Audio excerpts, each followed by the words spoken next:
And we are coming upon this section. Could you tell me a little bit about this area here? This first section is dedicated to the pioneer and frontiersmen of Hardin County and Kentucky. Of course, you see John Shields here, who was a blacksmith for Lewis and Clark. He was one of the first people through the area here. When they came through West Point, they needed a blacksmith. And John Shields was the blacksmith there, so he traveled with Lewis and Clark. Of course, the Boones in Hardin County. Squire Boone definitely left a print here. That would be Daniel Boone's brother. And of course, we have our Native American exhibit. Of course, Native Americans flourished throughout Hardin County here. And we also see the first pioneers coming in through river boats. One of the most important ports of Hardin County was certainly West Point. Brandenburg was another important point. At that time, Brandenburg and Meade County was part of Hardin County. So those were very important entry points for the settlers of this area to come into. That was West Point and Brandenburg, which is Meade County now. Now we're walking upon a pioneer cabin. This cabin is a 10-foot by 10 cabin. It was hewn about 150 years ago. This was found out in one of the fields near Younger's Creek. Younger's Creek is close to the Rolling Fork River. So this gives you an example of the pioneers in the early days and in the homes that they lived in. Not only that, we have some wildlife that is representation of the indigenous animals that lived in the area as well. Folks that lived back then, as you can see, lived very simple and plain. These are hewn logs with tools that the pioneers used as well to help build the log cabins as well as farm. And of course, agrarian society was very important back then when the pioneers first came to Kentucky. Some of the areas of Kentucky in this area had meadows and fields already. They didn't have to worry about cutting down timber. But in some areas, they did have to clear forests to make room to be able to grow crops as well. So Kentucky was one of those natural areas where you could find nice meadows to grow crops, and you had plenty of wildlife to hunt, and you had plenty of timber to help chop down and to build structures like homes, simple homes like these. This cabin was donated to us by the Boyd Edlin Kennedy family, and we got it in 2004. And one of our museum people was just traveling down the Bluegrass Parkway and saw it out in the field and went and talked to the owner and asked if we could have it, and they said, yes, come and get it. So we took it apart, sort of like Legos, and brought it in here and put it back together again.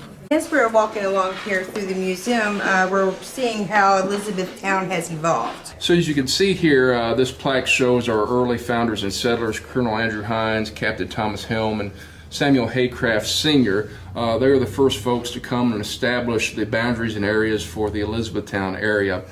Jacob Van Meter was certainly part of this as well. Interestingly, the name Elizabethtown comes from Colonel Andrew Hines' wife Elizabeth. And today, Elizabethtown remains the longest name of any Kentucky city within the state of Kentucky, or I should say the Commonwealth of Kentucky. Officially, it's a commonwealth. So we're seeing the progression of the History Museum as Elizabethtown evolved. And one of the fellows here is Samuel Haycraft Jr. He is son of Samuel Haycraft, who was one of the original founders of Elizabethtown, Kentucky. In fact, Samuel Haycraft Jr. wrote a book, The History of Elizabethtown and its surrounding area. So it gives the nature of Hardin County, what went on in the times, the indigenous population, the types of animals here, the topography, its karst topography, the streams and the natural caves that existed in the area as well, and the boundaries of Hardin County and Elizabethtown. If anybody ever wants to know the true history of Hardin County and Elizabethtown, at that point in time, a very good source for people to read and understand what happened during those times. I want to tell you about this lawyer here. His name was Joseph Holt, and actually there's a house over in Breckinridge County called the Joseph Holt House. A lot of people don't know that Joseph Holt later became a judge, and during the Lincoln conspiracy, when they rounded up all these people that was connected to John Wilkes Booth, he presided over that case. And he sentenced the first lady, I think, to be hung. Her name was Mary Surratt, and she ran a boarding house. And anyway, she was convicted along with other people that had an association with John Wilkes Booth.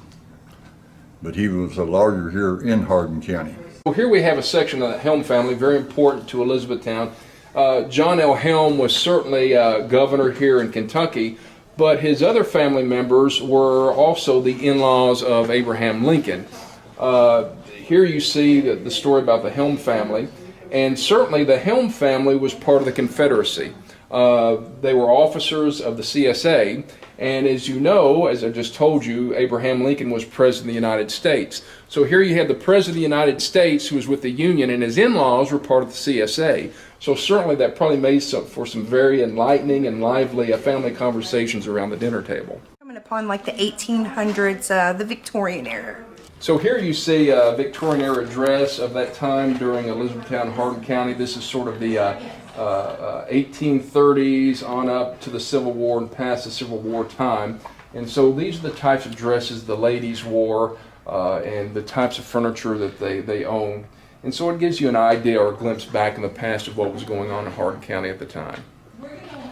Well, here's something kind of interesting. This shows the population of Hardin County and Elizabethtown throughout the years. And if you notice, like in 1840, we had 16,000 people here in Hardin County, but in 1850, we only had 14,000. And you say, well, what happened to those people? There were 12 different counties that actually came out of Hardin County. The late 1800s, early 1900s, during the Temperance Movement. We're going to hear a little bit about a lady by the name of Carrie A. Nation. So Carrie Nation was an important figure within Hardin County. She was not really originally from Hardin County, but she led her movement here called the Temperance Movement to rid the United States of drinking. She was against alcohol, and she wanted to go and bust up all the bars and the barrels using this her famous axe here. And one of the folks she entangled with was J.R. Neighbors. J.R. Neighbors owned a few bars here in Elizabethtown. And so one day Carrie Nation came in, and J.R. Neighbors picked up a chair and hit her in the head. And in 1904, Neighbors was indicted for attacking Carrie Nation, even though Carrie Nation was known to attack people's property as well.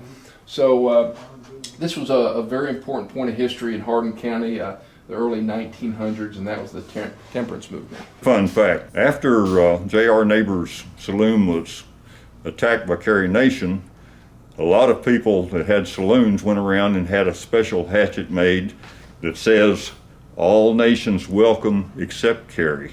We've come upon religion here in Hardin County. One of my favorites in this religion of Hardin County is the old stone church down near White Mills, Kentucky. You'll notice on the picture right here, this pew actually came out of the old stone church. What was unusual about this church, 4 different denominations used the church. Instead of building 4 churches, they decided that they would use the same church and take turns using it. So I thought that was pretty neat. So now we've come upon modern telecommunications and transportation here in Elizabethtown.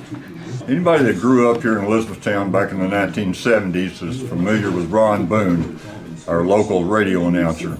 Ron Boone interviewed famous people here in E-Town, such as Carl Brashear, the first black Navy diver.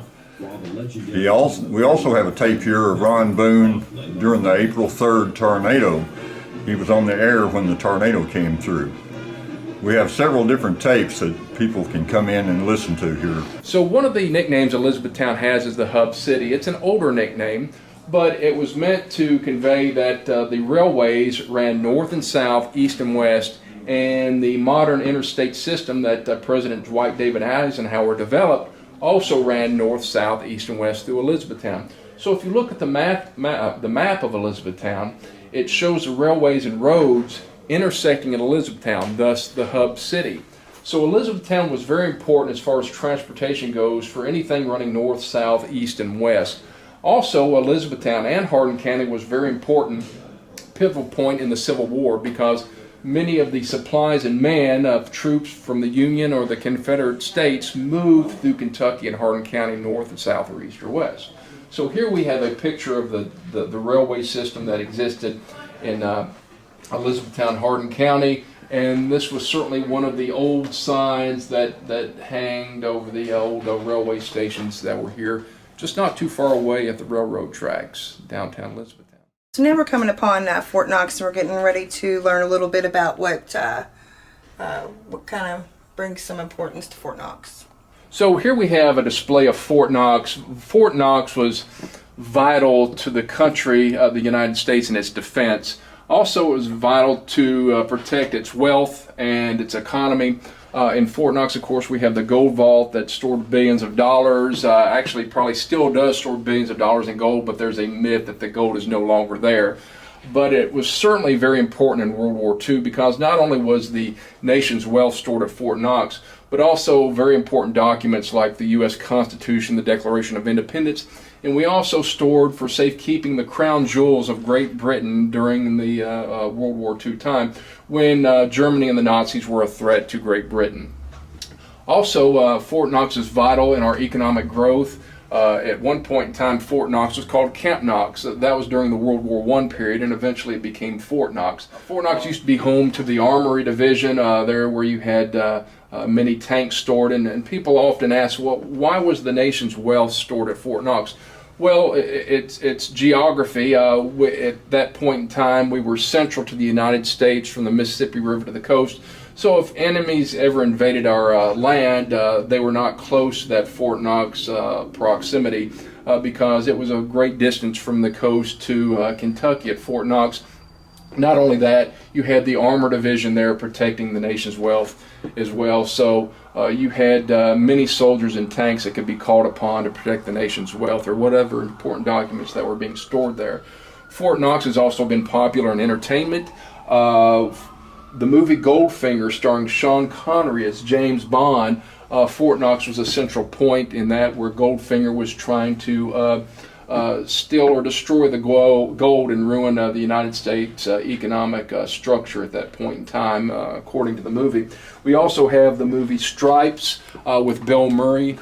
That movie was central to the story of Fort Knox and going through the training as soldiers. And of course, Louisville was featured in the movie as well. Very great comedy, a classic.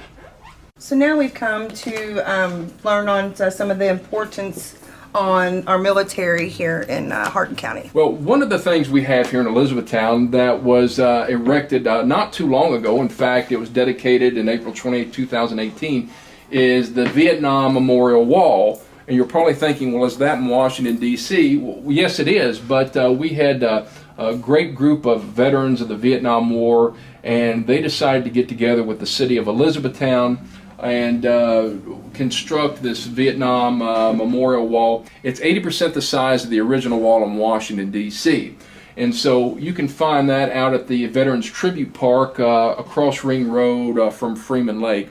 So we also have here different trinkets and pieces of information that's left at the wall. And we have a gentleman by the name of C.T. Christie. He's also a Vietnam veteran. He goes and collects these memorabilia and chooses which one of these that he would like to see displayed in the Hardin County History Museum. Sometime they're rotating, sometime they're on a permanent basis. But certainly the military in Hardin County, very important. As we've said before, Fort Knox is located here, but we've had some incredible men of courage and character that served in the military in various wars throughout the United States history that are here from Hardin County as natives, or they lived in Hardin County at some point in time. Speaking of one of the most courageous men of the military who lived in Hardin County is Mr. Russell Howe. Mr. Howe is deceased, but we dedicated this display to him and his family not too long ago. Mr. Howe, really, if you look at heroes of the military, he was the most decorated Korean and Vietnam War veteran in the United States, and he lives here in Hardin County. So this is just a small sample of the medals and honors that he was earned in the Korean and Vietnam War. Okay, now we're going to hear a little bit about the importance of the Civil War and how it exactly ties in to Hardin County directly, and some fun facts. So one of our major displays in the Hardin County History Museum is the Civil War exhibit.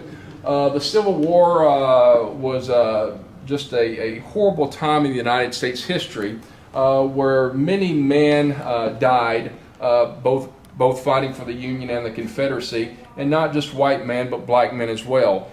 So this is when brother was literally fighting against brother in Kentucky. And in Kentucky and Hardin County, you would have one family that was sympathizers to the Union, and one family, in the same family, they were sympathizers to the Confederacy.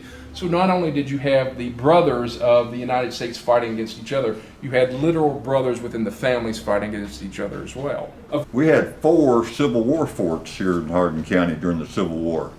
There's one that you can actually go visit called Fort Duffield up in West Point, Kentucky. Of course, at this day and time, especially with political correctness, a lot of people are espousing ideas that things were either right or wrong, or immoral or moral, or racist.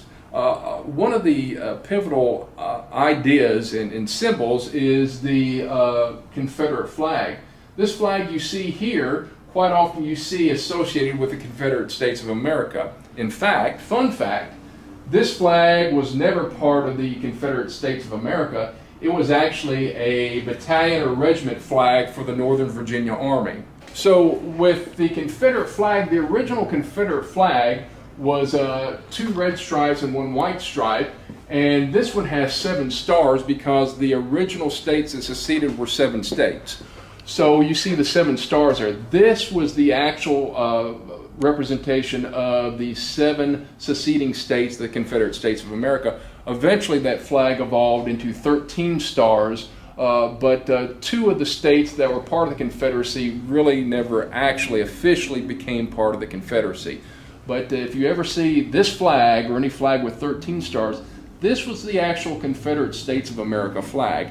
Any other flag you see, that was part of the Army's regiment or battalion flag. In fact, there was about over 130 of those flags, but certainly the flag with the St. Andrew's Cross is usually represented most often, especially in films and movies and things like the Dukes of Hazzard.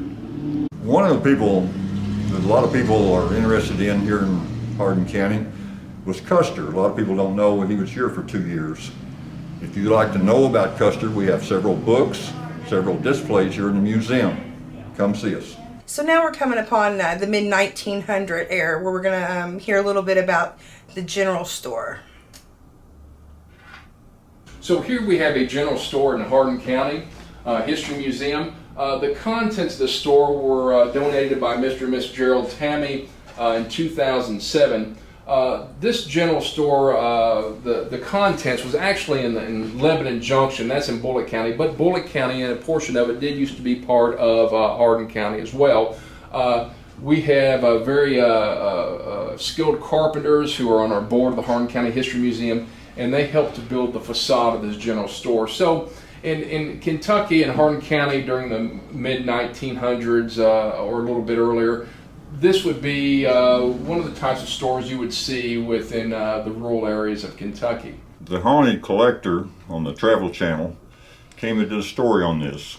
If you want to know more about it, come visit us here at the museum. One of the fun facts of Hardin County History Museum is that we have our resident ghost, Mr. Christopher Fraze. It's been reported that his specter has been seen amongst the exhibits within Kentucky.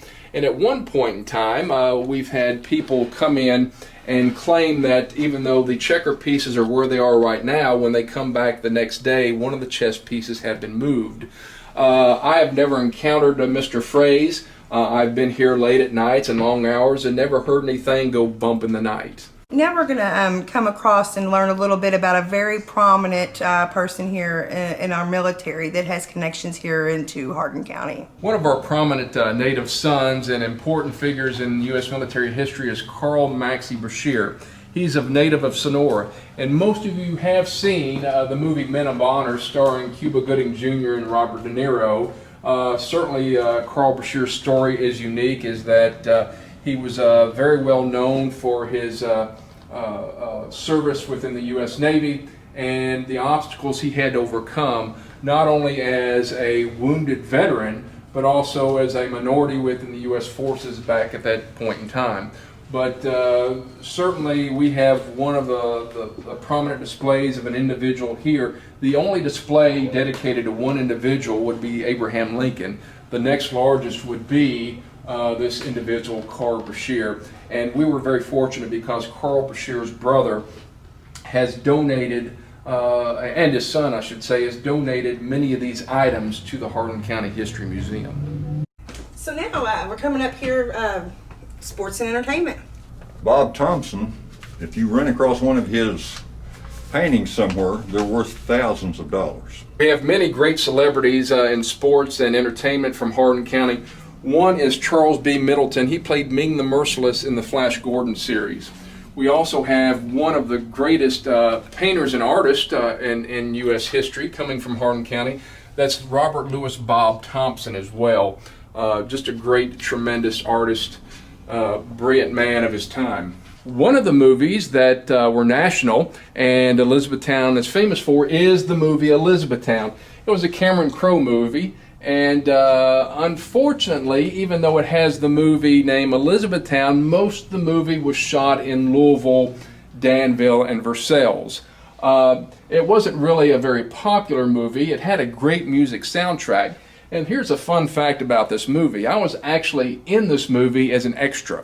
I was running in front of Orlando Bloom when he first came to Elizabethtown, which was actually filmed in Versailles, on my motorcycle. And there was a boy trailing behind his bike in the aviator goggles. Well, the problem is the boy on the bike couldn't keep up with the motorcycle and couldn't go fast enough for Orlando Bloom's car to make it look realistic in the movie. But we shot this at Versailles, and we shot it for almost 10 hours. And when everything was said and done and the movie was edited, I was not in the movie. I got paid for it, but as I jokingly tell people, if George Lucas ever comes back and digitalizes this movie, that he might put me back in it. So one of the interesting things I came across in some of these exhibits is I actually found an old photo of my father when he played for the E-Town High School football team, and that was in 1946. That probably made him in there at about 7th or 8th grade, so he was in middle school at that time. But why is this important is because my father, William R. Bennett Sr., or the first, he was actually the first person to ever get a NCAA Division I scholarship to the University of Tennessee. Not only that, he was recruited by Major League Baseball right out of high school. So he was the very first one in Hardin County to be recruited by Major League Baseball right out of high school and earn a scholarship to a Division I college. After he played, he had many pro teams, baseball and football, trying to get him to play with those organizations. And this, with football, that was really before the Super Bowl was ever developed. Back then, they didn't pay the players a whole lot. And at that point in time, after 5 years of college football being banged up, and back then they didn't wear face masks, he had called it quit with sports. He was tired of sports and tired of having broken arms and noses and legs, which he did. But interestingly, he played on 3 bowl teams at the University of Tennessee. He was also placed in the Hall of Fame of the University of Tennessee and the Elizabethtown High School Football Athletic Association. So with some bias, my father, William Bennett, was actually one of the first sports celebrities of Hardin County, and they also had the first parade for him downtown as a sports celebrity. Got some more fun facts for you. Jimmy Hagan from Glendale was the only All-American from Hardin County. We've had several other people from Hardin County that went on to play Major League Baseball. We've had coach of the Cleveland Browns that played ball at Fort Knox, Romeo Cornell. And on this one right here, in 1957 Babe Ruth League team, it's got a real important guy right here. One of our native daughters that are famous is Connie Leonard. She's from Hardin County, and she went to East Hardin High School and graduated from East Hardin High School. And you can see her quite often on Wave 3 TV. She's certainly a celebrity, and most people know her within this area and around Louisville. Another fun fact, Connie Leonard was one of my ex-students. Going down here to the basement, we're going to talk about Coca-Cola. One of the large displays we have at the Hardin County History Museum is the Coca-Cola exhibit. And the Schmidts actually donated a lot of the memorabilia of Coca-Cola. The Schmidts had one of the largest private collections of Coca-Cola memorabilia in the United States. Their Coke plant used to be over there by Freeman Lake. It's now a business center. But thankfully the Schmidts kept most of this and donated many of these items to us, as well as other people through the community. They donated these items as well. So Coca-Cola, as far as an industry, is very important to Elizabethtown. Its central bottling plant used to be in downtown Elizabethtown. And as times evolved and manufacturing evolves and modernizes, the new plant was eventually built over there by Freeman Lake. So as you can see here, we've got plenty of memorabilia from different eras and different times of how Coca-Cola evolved. Mr. William Bennett, the president chairman of the Hardin County History Museum. Here we are at the Abraham Lincoln exhibit in the Hardin County History Museum. It is actually the largest exhibit at the Hardin County History Museum for any individual. Why? Because Abe Lincoln is a Hardin County son. He is the native of Hardin County. Even though LaRue County is now the place where his boyhood farm of Sinking Springs exists, on his birth certificate it does say Hardin County. And Hardin County used to encompass about 12 other surrounding counties as well. So Abraham Lincoln is our most famous native son. So they lived in two areas. They lived in Sinking Springs, where Abraham Lincoln was born February 12, 1809, and then later on they moved to the Knob Creek Farm. Eventually the Lincolns had to leave and go to Indiana because of lawsuits over the farm and who the farm actually belonged to. Quite often Illinois is known as the land of Lincoln, but that's really not true. That's where Lincoln certainly got his start in his political career. But really Kentucky is the land of Lincoln and Lincolns. The Lincoln family is very famous for the Elizabethtown and Hardin County area. And certainly a lot of people don't know that Abe Lincoln's in-laws lived in Elizabethtown and Hardin County as well, the Helms. So anytime Abraham Lincoln refers back to his history of his life and his childhood and where he got his morals and his convictions from, it always harkened back to Kentucky. Well, Elvin, we've completed the tour of the museum. I think people from this film will learn that we're not only an institution of artifacts, documents, and antiquities, we're also a research and educational institution for people to come down and research their genealogy and to learn about not just Hardin County, but Kentucky as well, and how we tied into the national scene in our history. That's right, Bill. Tell you something that we didn't mention before. We also have a thing here for kids. We have a thing called the scavenger hunt. When they can come in, we have blocks throughout the museum like this, and they go from A to Z.